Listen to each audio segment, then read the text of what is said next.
இந்த வண்டி பார்த்தீங்கன்னா பல்சர் 150 நம்மக்கிட்ட ஃபுல் சர்வீஸ் வந்துச்சு. அது இல்லாமல் இந்த சிலிண்டர் கிட்டு மாற்றணும், போர் கிட்டு.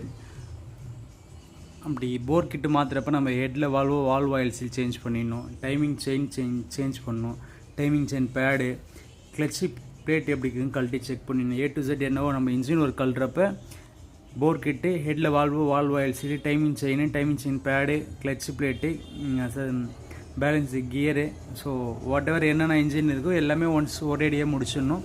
அப்போ தான் நெக்ஸ்ட் டைம் இன்ஜின் ஒர்க்குன்றது வராது, கொஞ்சம் லாங் லைஃப் வரும். இப்போ நம்ம சிலிண்டர் கிட்டு மட்டும் மாற்றினா அப்புறம் நெக்ஸ்ட்டு கிளட்ச் பிளேட் போயிடும், டைமிங் செயின் போயிடும், நாய்ஸ் வண்டியில் வரும். ஸோ அதனால் நம்ம எப்போயுமே இன்ஜின் ஒர்க் பண்ணுறப்ப A to Z க்ளீனாக எல்லாத்தையும் பண்ணிடணும்.